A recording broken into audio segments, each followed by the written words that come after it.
മലപ്പുറം വിരോധത്തിൻ്റെ പ്രത്യയശാസ്ത്ര പരിസരം എം അക്ബർ എഴുതിയ ലേഖനത്തിൻ്റെ 9-ാം അധ്യായം 3-ാം ഭാഗം. ശബ്ദം നൽകിയത് താഹിർ അബ്ദുൽ ഖാദർ. മലപ്പുറത്തോടുള്ള വെറുപ്പ് വിത്തുപാകിയത് പോർച്ചുഗീസ് മിഷണറിമാരാണ്. ഭാഗം 3. പോർച്ചുഗീസ് മിഷണറിമാരുടെ നസ്രാണികളോടുള്ള നിലപാടിനേക്കാൾ ക്രൂരമായിരുന്നു ഹിന്ദുക്കളോടും മുസ്ലിങ്ങളോടുമുള്ള നിലപാടുകൾ. അവരെ ഭീഷണിപ്പെടുത്തിയും നിർബന്ധിച്ചുമുള്ള മതം മാറ്റങ്ങൾ നടത്താനാണ് മിഷണറിമാർ ശ്രമിച്ചത്. നസ്രാണികളെ തെറ്റായ വിശ്വാസം ഉൾക്കൊള്ളുന്ന പാഷണ്ഡന്മാരായി കണ്ട് പരിഷ്കരിക്കാൻ ശ്രമിച്ചപ്പോൾ മുസ്ലിങ്ങളെ ശത്രുക്കളായ അവിശ്വാസികളായി കണ്ട് ഒന്നുകിൽ മതം മാറ്റുകയോ അല്ലെങ്കിൽ കൊന്നുതള്ളുകയോ ചെയ്യുക എന്നതായിരുന്നു അവരുടെ നയം. മുസ്ലിങ്ങൾക്കെതിരായ മതം മാറ്റ ശ്രമത്തിൻ്റെ ആദ്യത്തെ ഉദാഹരണമാണ് 1502 മിറി കപ്പൽ ദുരന്തം. കോഴിക്കോട്ടെയും മലബാറിലെ മറ്റു ഭാഗങ്ങളിലെയും സമ്പന്നരായ വ്യാപാരികളും അവരുടെ കുടുംബങ്ങളും മക്കയിൽ പോയി ഹജ്ജ് കർമ്മം കഴിഞ്ഞ് തിരികെ വരുമ്പോഴാണ് ഏഴിമലയ്ക്ക് സമീപം വെച്ച് വാസ്കോ ഡ ഗാമയുടെ കപ്പൽപ്പട മുസ്ലിം വ്യാപാരികളുടെ ഉടമസ്ഥതയിലുള്ള മിറി കപ്പലിനെ തടഞ്ഞത്. ഗാമ അവരോട് ആവശ്യപ്പെട്ടത് ക്രിസ്തുമതം സ്വീകരിക്കാനാണ്. ക്രിസ്തുമതം സ്വീകരിക്കുന്നവരെയും അവരുടെ കുടുംബങ്ങളെയും കൊച്ചിയിലോ കണ്ണൂരിലോ സുരക്ഷിതമായി എത്തിക്കാമെന്ന് പോർച്ചുഗീസുകാർ വാഗ്ദാനം ചെയ്തുവെങ്കിലും മുസ്ലിങ്ങൾ അത് നിരസിച്ചു. അതിലുണ്ടായിരുന്ന പ്രമുഖ മുസ്ലിം വ്യാപാരികൾ മോചനദ്രവ്യമായി വലിയൊരു തുക വാഗ്ദാനം ചെയ്തുവെങ്കിലും മാമോദീസ മുങ്ങുക എന്ന നിബന്ധനയിൽ നിന്നും മുന്നോട്ടു പോവാൻ ഗാമ തയ്യാറായില്ല. തങ്ങളുടെ വിശ്വാസം സംരക്ഷിക്കുവാനായി മരണം വരിക്കാൻ സന്നദ്ധനായിരുന്നു മുസ്ലിങ്ങൾ. 400 ഹാജിമാരെയും പോർച്ചുഗീസുകാർ ജീവനോടെ ദഹിപ്പിച്ചു. മുതിർന്നവരെ കപ്പലിലിട്ട് കത്തിക്കുന്നതിനു മുമ്പ് അവരുടെ 20ഓളം കുട്ടികളെ ബലമായി കപ്പലിൽ നിന്നും മാറ്റുകയും ഗോവയിലെ സെമിനാരികളിലെത്തിച്ച് ക്രിസ്ത്യാനികളായി വളർത്തുകയും ചെയ്തു. മുസ്ലിങ്ങൾക്കെതിരെ കേരളത്തിൽ നടന്ന ആദ്യത്തെ മിഷണറി പ്രവർത്തനമാണിത്. ശത്രുക്കളായ അവിശ്വാസികളായി കണ്ട് മുസ്ലിങ്ങളെ മതം മാറ്റുകയോ ഇല്ലാതാക്കുകയോ ചെയ്യുക എന്ന നയം സ്വീകരിച്ചപ്പോൾ ഹിന്ദുക്കളെ മതം മാറ്റാൻ എളുപ്പമുള്ള അവിശ്വാസികളായി പരിഗണിച്ച് അവരുടെ സാംസ്കാരിക കേന്ദ്രങ്ങളായ ക്ഷേത്രങ്ങൾ തകർക്കാനും സാമ്പത്തികമായി ഒറ്റപ്പെടുത്തി മതം മാറ്റാനുമാണ് പോർച്ചുഗീസുകാർ ശ്രമിച്ചത്.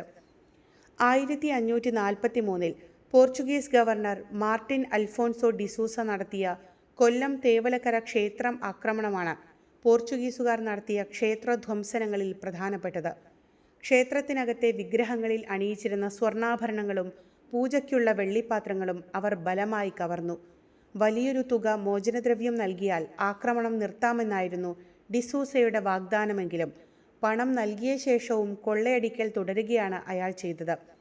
യുദ്ധത്തിൽ നിന്നും രക്ഷ നേടാൻ ക്ഷേത്രത്തിനകത്ത് അഭയം പ്രാപിച്ചിരുന്ന ഹിന്ദുക്കളെ പോർച്ചുഗീസ് സൈനികർ ക്രൂരമായി ഉപദ്രവിച്ചു.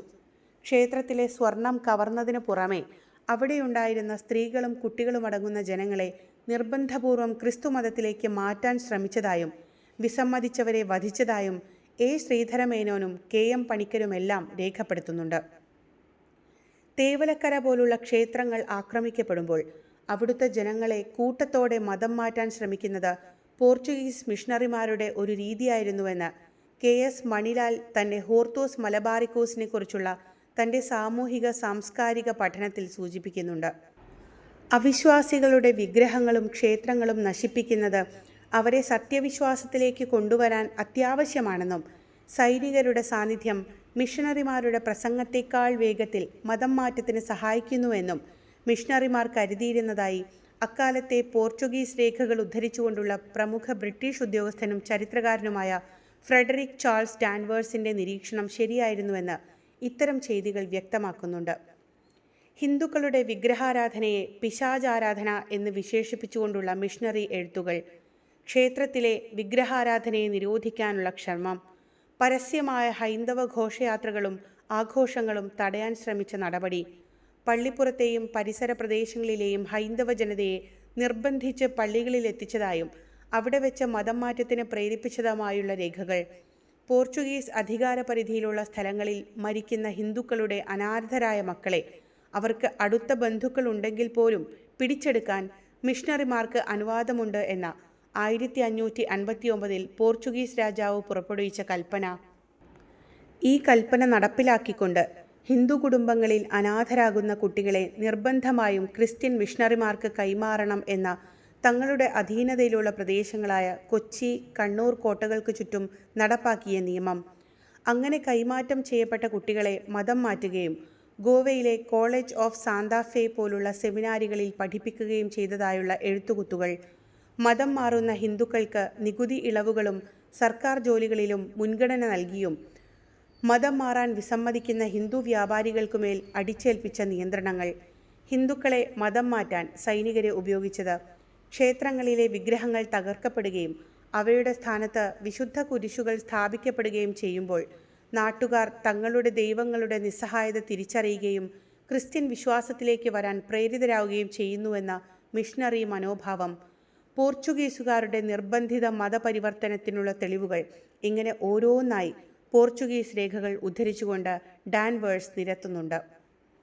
ഇന്ത്യ അടക്കമുള്ള ഏഷ്യയിലെ പോർച്ചുഗീസ് കോളനികളുടെ എല്ലാം പുതിയ അഡ്മിനിസ്ട്രേറ്ററായി നിയമിതനായ മാർട്ടിൻ അൻഫോൾസോവിനോടൊപ്പം കത്തോലിക്ക വിശുദ്ധനായ ഫ്രാൻസിസ് സേവ്യർ 1542 മെയ് 6 പോർച്ചുഗീസ് ഇന്ത്യയുടെ തലസ്ഥാനമായ ഗോവയിലെത്തിയതോടെയാണ് പോർച്ചുഗീസ് മിഷണറി പ്രവർത്തനങ്ങൾ അവയുടെ ക്രൂരഭാവം സമ്പൂർണമായും വെളിപ്പെടുത്താൻ ആരംഭിച്ചത്.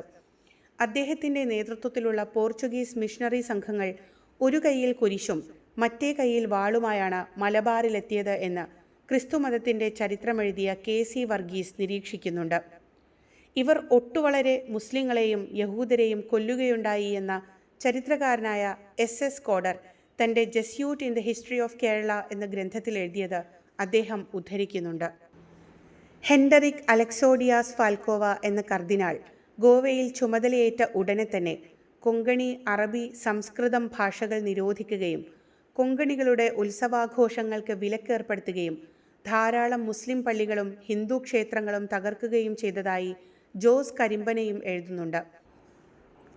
ബർദേസിൽ 280 സാൽസെറ്റിൽ 300 ക്ഷേത്രങ്ങൾ നശിപ്പിച്ചതിനും ആയിരക്കണക്കിന് കൊങ്കണികളെ ക്രിസ്ത്യാനികളാക്കിയതിനും അതിന് സന്നദ്ധമല്ലാത്ത ഹിന്ദുക്കളെയും മുസ്ലിങ്ങളെയും നാടുകടത്തിയതിനും രേഖകളുണ്ട് എന്നാണ് അദ്ദേഹം എഴുതുന്നത്. 2.5 ലക്ഷത്തിലധികം ജനസംഖ്യയുണ്ടായിരുന്ന ഗോവയിൽ 20,000-ഓളം പേരൊഴിച്ച് ബാക്കി എല്ലാവരും ക്രിസ്തുമതം സ്വീകരിക്കുകയോ നാടുവിട്ടു പോവുകയോ ചെയ്തു എന്നാണ് അദ്ദേഹം ഉദ്ധരിക്കുന്ന കണക്ക്. വിഗ്രഹങ്ങൾ തകർക്കപ്പെടുമ്പോൾ അവിശ്വാസികളുടെ കുട്ടികൾ അത് കണ്ട് സന്തോഷിക്കുന്നത് കാണുമ്പോൾ എനിക്ക് വലിയ ആനന്ദം തോന്നുന്നു എന്ന് ഫ്രാൻസിസ് സേവ്യർ പറഞ്ഞതായി MN പിയേഴ്സണും ഉദ്ധരിക്കുന്നുണ്ട്. മുസ്ലിം പള്ളികളും ക്ഷേത്രങ്ങളും നശിപ്പിക്കുന്നതോടൊപ്പം തന്നെ ഹൈന്ദവ പുരാണങ്ങളും ഖുർആനും പരസ്യമായി കത്തിക്കുക എന്നതുകൂടി സേവ്യറുടെ നയമായിരുന്നു. 1546 പോർച്ചുഗീസ് രാജാവ് ജോൺ മൂന്നാമൻ ഗോവയിലെ ഗവർണർക്ക് അയച്ച കത്തിൽ അവിശ്വാസികളുടെ ആചാരങ്ങൾ പാടെ തുടച്ചു നീക്കാൻ ഉത്തരവിട്ടിരുന്നതായുള്ള ശ്രീധരമേനോൻ്റെ പ്രസ്താവന ഇതോടുകൂടി ചേർത്ത് വായിച്ചാൽ സേവ്യറുടെ മതഭ്രാന്തിൻ്റെ സ്രോതസ്സിനെപ്പറ്റി കൃത്യമായി മനസ്സിലാവും. പോർച്ചുഗീസ് രാജാവിൻ്റെ ചൈനയിലും ജപ്പാനിലും മലാക്കയിലുമെല്ലാം സന്ദർശനം നടത്തിയ ശേഷമാണ് ഫ്രാൻസിസ് സേവ്യർ ഇന്ത്യയിലെത്തുന്നത്. ആദ്യം ഗോവയിലും പിന്നീട് കേരളത്തിലുമെത്തിയ അദ്ദേഹം പ്രലോഭനങ്ങളും ഭീഷണിയും വഴി പ്രധാനമായും മതം മാറ്റിയത് മത്സ്യത്തൊഴിലാളികളെയും താഴ്ന്ന ജാതിക്കാരെയുമായിരുന്നുവെന്നാണ് ജോസ് കരിമ്പന നിരീക്ഷിക്കുന്നത്. കേരളത്തിൻ്റെ തീരപ്രദേശങ്ങളിലെ 80,000-ഓളം പേരെ അദ്ദേഹം ക്രിസ്തുമതത്തിൽ ചേർത്തുവത്രേ. ഇവിടെ വന്ന് 3 വർഷങ്ങൾ കഴിയുന്നതിനു മുമ്പ് തന്നെ 1545 അദ്ദേഹം പോർച്ചുഗീസ് രാജാവിന് യൂറോപ്പിലേതുപോലെയുള്ള മതവിചാരണ കോടതി ഇവിടെയും സ്ഥാപിക്കണം എന്ന് കത്തെഴുതി. ഇന്ത്യയിൽ ഹിന്ദുക്കളും മുസ്ലിങ്ങളും യഹൂദരും ഉൾപ്പെടെ വലിയൊരു ജനസമൂഹം ക്രിസ്തുമതം സ്വീകരിക്കാത്തവരായുണ്ട്.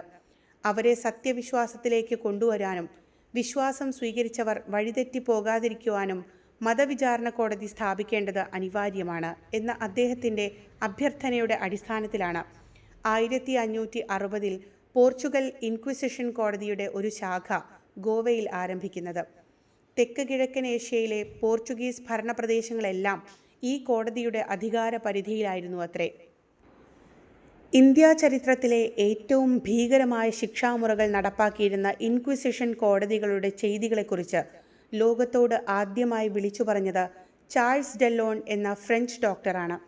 ഒരു കത്തോലിക്ക വിശ്വാസിയായിരുന്ന അദ്ദേഹം പോർച്ചുഗീസ് മിഷണറിമാരുടെ ചില ആചാരങ്ങളെ സ്വകാര്യ സംഭാഷണങ്ങളിൽ യുക്തിപരമായി ചോദ്യം ചെയ്തത് ചാരന്മാർ വഴി പുരോഹിതന്മാർ അറിഞ്ഞതാണ് അദ്ദേഹം പിടിക്കപ്പെടുവാനുള്ള കാരണം. 1674 ഗോവയിൽ വെച്ച് അറസ്റ്റ് ചെയ്യപ്പെട്ട് 2 വർഷത്തോളം ഇൻക്വിസിഷൻ തടവറയിൽ പീഡനങ്ങൾ അനുഭവിക്കുകയും വിദേശിയും ഡോക്ടറുമായിരുന്നതിനാൽ പിന്നീട് മോചനം ലഭിക്കുകയും ചെയ്ത അദ്ദേഹം ഫ്രാൻസിലെത്തി തൻ്റെ അനുഭവങ്ങൾ എഴുതിയതോടെയാണ് കത്തോലിക്ക വിശുദ്ധനായ ഫ്രാൻസിസ് സേവിയറുടെ നേതൃത്വത്തിൽ പോർച്ചുഗീസ് മിഷണറിമാർ നടത്തിക്കൊണ്ടിരിക്കുന്ന ക്രൂരതകളെക്കുറിച്ച് ലോകം അറിയാൻ തുടങ്ങിയത്. 1687 അദ്ദേഹം എഴുതിയ ഗോവയിലെ ഇൻക്വിസിഷന്റെ വിവരണം എന്ന ഫ്രഞ്ച് കൃതിയും പോർച്ചുഗീസ് ചരിത്രകാരനായ അലക്സാണ്ടർ ഹെർക്കുലാനോ 1854 1859 ഇടയിൽ 3 വാല്യങ്ങളായി രചിച്ച പോർച്ചുഗൽ ഇൻക്വിസിഷന്റെ ഉൽപ്പത്തിയുടെയും സംസ്ഥാപനത്തിൻ്റെയും ചരിത്രം എന്ന പോർച്ചുഗീസ് കൃതിയുമാണ് ഗോവയിലെയും പോർച്ചുഗലിലെയും ഇൻക്വിസിഷന്റെ ക്രൂരചിത്രം ലോകത്തിന് നൽകുന്ന 2 പ്രധാനപ്പെട്ട രചനകൾ. യൂറോപ്പിന് പുറത്ത് ഇസ്ലാമിൻ്റെ വ്യാപനം തടയാനും ക്രിസ്തുമതം പ്രചരിപ്പിക്കാനും പോർച്ചുഗീസ് രാജാക്കന്മാർ കാണിച്ച താൽപ്പര്യത്തിന് പ്രതിഫലമായി മാർപ്പാപ്പ നൽകിയ പദ്രുവാദോ അധികാരത്തിൻ്റെ തണലിലാണ് പോർച്ചുഗീസ് മിഷണറിമാർ മറ്റു മതസ്ഥരെ നിർബന്ധിച്ച് പരിവർത്തിക്കുവാനും അതിന് സന്നദ്ധമല്ലാത്തവരെ പീഡിപ്പിക്കുവാനുമെല്ലാമുള്ള നയങ്ങൾ രൂപീകരിച്ചത്. 1450കളിൽ ആരംഭിച്ച ഈ അധികാരം 1493 ഇന്റർകെയ്റ്റോ, 1506 ദുന്തും സിക്വിഡം തുടങ്ങിയ പോപ്പിൻ്റെ ഉത്തരവുകളിലൂടെ സ്ഥിരീകരിക്കപ്പെട്ടു. പോർച്ചുഗീസ് കോളനികളിൽ ബിഷപ്പുമാരെയും മറ്റ് സഭാ നേതാക്കളെയും നാമനിർദ്ദേശം ചെയ്യാനും സഭയുടെ ദശാംശം പിരിക്കാനും പള്ളികൾ നിർമ്മിക്കാനും മിഷണറിമാരുടെ ശമ്പളം നിശ്ചയിക്കാനുമെല്ലാമുള്ള അധികാരം രാജാവിന് നൽകുന്നതായിരുന്നു മാർപ്പാപ്പയുടെ ഉത്തരവ്. ഫ്രാൻസിസ് സേവ്യറിനെ പോലെയുള്ള മിഷണറിമാരുടെ പ്രവർത്തനങ്ങൾക്ക് സൈനികവും നിയമപരവുമായ പരിരക്ഷ നൽകിയത് പദ്രുവാദോ ആയിരുന്നു. രാജാവിന് ലഭിച്ച ഈ ആത്മീയ അധികാരം ഉപയോഗിച്ചാണ് ഗോവയിൽ ഇൻക്വിസിഷൻ കോടതി സ്ഥാപിക്കാനും കേരളത്തിലെ സൊറിയാനി ക്രിസ്ത്യാനികളെ അഥവാ നസ്രാണികളെ ലത്തീൻ സഭയുടെ കീഴിൽ കൊണ്ടുവരാനുമെല്ലാം പോർച്ചുഗീസുകാർ ശ്രമിച്ചത്. പോപ്പിൽ നിന്ന് പോർച്ചുഗീസ് രാജാവിന് ലഭിച്ച പദ്രുവാദോ അധികാരം മിഷണറിമാരുടെ പ്രവർത്തനങ്ങളെ എങ്ങനെ സ്വാധീനിച്ചുവെന്നും സഭയുടെ ഭരണപരമായ കാര്യങ്ങളിൽ എങ്ങനെയാണ് രാജാവിൻ്റെ ഇടപെടലുകൾ ഉണ്ടായതെന്നും സ്റ്റീഫൻ നീലിൻ്റെ ഇന്ത്യയിലെ ക്രിസ്തുമതത്തിൻ്റെ ചരിത്രം എന്ന പുസ്തകം ആധികാരികമായി മനസ്സിലാക്കി തരുന്നുണ്ട്. ഭരിക്കപ്പെടുന്നവർ ഭരണാധികാരിയുടെ മതം പിന്തുടരണം എന്ന നയം സ്വീകരിച്ച ജോൺ മൂന്നാമൻ രാജാവ് മതം മാറ്റത്തെ തൻ്റെ സാമ്രാജ്യത്വ അധിനിവേശത്തിൻ്റെ ഭാഗമായിട്ടാണ് കണ്ടത്. പോർച്ചുഗീസ് കോളനികളിൽ ജീവിക്കുന്ന മതം മാറാൻ സന്നദ്ധരല്ലാത്തവർ അനുഭവിക്കേണ്ടി വന്ന ശാരീരികവും മാനസികവും വൈകാരികവും സാമ്പത്തികവുമായ പീഡനങ്ങളിൽ നിന്നും രക്ഷപ്പെടാനായി ക്രിസ്ത്യാനികളായി അഭിനയിക്കേണ്ടി വന്നവരാണ് ഇൻക്വിസിഷൻ കോടതികളുടെ ക്രൂരമായ പീഡനങ്ങൾക്ക് വിധേയമായത്. പരിവർത്തിതർ യഥാർത്ഥത്തിൽ കത്തോലിക്കരായിട്ടുണ്ടോ എന്ന് നിരീക്ഷിക്കാൻ മാത്രമായി ചാരന്മാരുണ്ടായിരുന്നു. അവർ കൊടുക്കുന്ന വിവരങ്ങൾക്കനുസരിച്ചാണ് ഇൻക്വിസിഷൻ കോടതികളിൽ ആളുകൾ എത്തിച്ചേർന്നത്. ഹിന്ദുക്കളായിരുന്നവരാണെങ്കിൽ രഹസ്യമായി വീട്ടിൽ തുളസിത്തറ വെക്കുക, നെറ്റിയിൽ കുറി തൊടുക, പുണൂൽ ധരിക്കുക, വിഗ്രഹങ്ങൾ സൂക്ഷിക്കുക, ജാതകം നോക്കുക, പുനർജന്മത്തിൽ വിശ്വസിക്കുക തുടങ്ങിയവ. മുസ്ലിങ്ങളായിരുന്നവരാണെങ്കിൽ പന്നിമാംസം കഴിക്കാൻ വിസമ്മതിക്കുക, രഹസ്യമായി നിസ്കരിക്കുക, താടി വളർത്തുക, വെള്ളിയാഴ്ചകളിൽ പ്രത്യേക ആചാരങ്ങൾ പാലിക്കുക, ദൈവത്തിന് മാനുഷികമായ രൂപമൊന്നുമില്ല എന്ന് പറയാൻ തുടങ്ങുക തുടങ്ങിയവ. യഹൂദരായിരുന്നവരാണെങ്കിൽ ശനിയാഴ്ച ശാബത്ത് ദിവസത്തിൽ ജോലി ചെയ്യാതിരിക്കുക, മാംസം യഹൂദ രീതിയിൽ പാകം ചെയ്യുക തുടങ്ങിയവ. സുറിയാനി ക്രിസ്ത്യാനികളായിരുന്നവരാണെങ്കിൽ പാരമ്പര്യ മതഭാഷയായ സുറിയാനി ഉപയോഗിക്കുക, പോർച്ചുഗീസ് ബിഷപ്പുമാരെ അനുസരിക്കാതിരിക്കുക തുടങ്ങിയവ. ഇവയായിരുന്നു ഇൻക്വിസിഷൻ നടപടികൾക്ക് വിധേയമാകാനുള്ള കാരണങ്ങൾ. ഇവ കൂടാതെ ആയുർവേദ ചികിത്സ നടത്തുന്നതും പ്രാദേശികമായ മരുന്നുകൾ നൽകുന്നതും ജ്യോതിഷവും രോഗശാന്തിക്കായി മന്ത്രങ്ങൾ ചൊല്ലുന്നതും ഒന്നിലധികം പേരെ വിവാഹം ചെയ്യുന്നതും സഭയുടെ നിയമങ്ങളെയോ മാർപ്പാപ്പയുടെ അധികാരത്തെയോ ചോദ്യം ചെയ്യുന്നതും സഭ നിരോധിച്ച പുസ്തകങ്ങളായ ഖുർആനോ സുറിയാനി ഗ്രന്ഥങ്ങളോ കൈവശം വെക്കുന്നതും ഹിന്ദുക്കളുമായോ മുസ്ലിങ്ങളുമായോ അടുത്ത ബന്ധം പുലർത്തുന്നതുമെല്ലാം മതവിചാരണ കോടതിയിലെത്താനുള്ള കാരണങ്ങളായിരുന്നു. ഹലാൽ രീതിയിൽ മൃഗത്തിൻ്റെ കഴുത്തറുത്ത് രക്തം പൂർണ്ണമായും വാർന്നു കളയുന്നത് കണ്ടാൽ അത് ഇസ്ലാമിക ആചാരമായി കണക്കാക്കി അത് ചെയ്തവരെ ഇൻക്വിസിഷന് വിധേയമാക്കുമായിരുന്നു. ധനികരായ മുസ്ലിം വ്യാപാരികളുടെ സ്വത്ത് കണ്ടുകെട്ടുക എന്ന ലക്ഷ്യത്തോടെ അവർക്കെതിരെ വ്യാജ ആരോപണങ്ങൾ ഉന്നയിച്ച് ഇൻക്വിസിഷന് വിധേയമാക്കുന്ന പതിവും ഉണ്ടായിരുന്നു അത്രേ. 1560 മുതൽ കാസ ഡ ഇൻക്വിസിഷൻ ആയിരുന്നു ഇന്ത്യയിലെ മതവിചാരണ കോടതിയുടെ ആസ്ഥാനം. ബിജാപൂരിലെ ആദിൽ ഷാഹി രാജവംശത്തിൻ്റെ ഭരണത്തിലായിരുന്ന ഗോവയിൽ സുൽത്താനായിരുന്ന ആദിൽ ഷായിൽ നിന്ന് പോർച്ചുഗീസ് ഗവർണറായിരുന്ന അൽഫോൺസോ ഡി അൽബുക്കർക്ക് ആയിരക്കണക്കിന് മുസ്ലിങ്ങളെ കൂട്ടക്കൊല ചെയ്ത് 1510 പിടിച്ചെടുത്ത കൊട്ടാരത്തിന് രൂപമാറ്റം വരുത്തിക്കൊണ്ടാണ് ഇത് നിർമ്മിക്കപ്പെട്ടത്. പഴയ ഗോവയിലെ സേ കത്തീഡ്രലിന് അഭിമുഖമായി സ്ഥിതി ചെയ്തിരുന്ന ഇതിനെ കോടതിയും തടവറകളും പീഡനമുറികളുമെല്ലാം അടങ്ങിയ ഒരു സമുച്ചയമായി മാറ്റുകയായിരുന്നു. വെളിച്ചമോ ശുദ്ധവായുവോ കടക്കാത്ത വിധം അടച്ചുപൂട്ടിയ 200ഓളം ചെറിയ സെല്ലുകളായിരുന്നു അതിലുണ്ടായിരുന്നത്. തടവുകാർ കരയുന്ന ശബ്ദം പോലും പുറത്ത് കേൾക്കാത്ത വിധം കട്ടിയുള്ള ഭിത്തികളാൽ നിർമ്മിക്കപ്പെട്ട ഈ കെട്ടിടത്തിനുള്ളിൽ നടക്കുന്നത് എന്താണ് എന്ന് പുറം ലോകം അറിഞ്ഞിരുന്നില്ല. വെളിച്ചമോ കാറ്റോ കടക്കാത്ത ചെറിയ മുറികളിൽ തടവുകാരെ മാസങ്ങളോളം അടച്ചിടും. ആരോടും സംസാരിക്കാൻ അനുവാദമില്ല.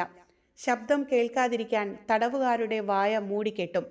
മുറിക്കുള്ളിൽ തന്നെ മലമൂത്ര വിസർജനം നടത്തേണ്ടി വരുന്നതിനാൽ പടരുന്ന രോഗങ്ങളും ദുർഗന്ധവും കാരണം പലരും വിചാരണയ്ക്ക് മുമ്പ് തന്നെ മരിക്കും.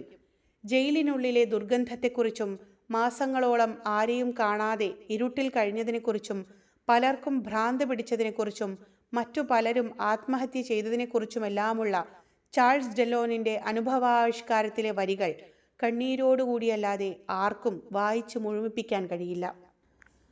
കുറ്റാരോപിതരെ ഇൻക്വിസിറ്റർമാർ എന്ന് വിളിക്കപ്പെടുന്ന പുരോഹിതന്മാർ ഇൻക്വിസിഷൻ കോടതിയിൽ വെച്ച് വിസ്തരിക്കും. ഒന്നും പറയാത്തവരെ ക്രൂരമായി മർദ്ദിക്കും. മാനസികമായും ശാരീരികമായും പീഡിപ്പിച്ച് കുറ്റം സമ്മതിപ്പിക്കുന്നതിനുള്ള മുറകളാണ് പിന്നെ നടക്കുക.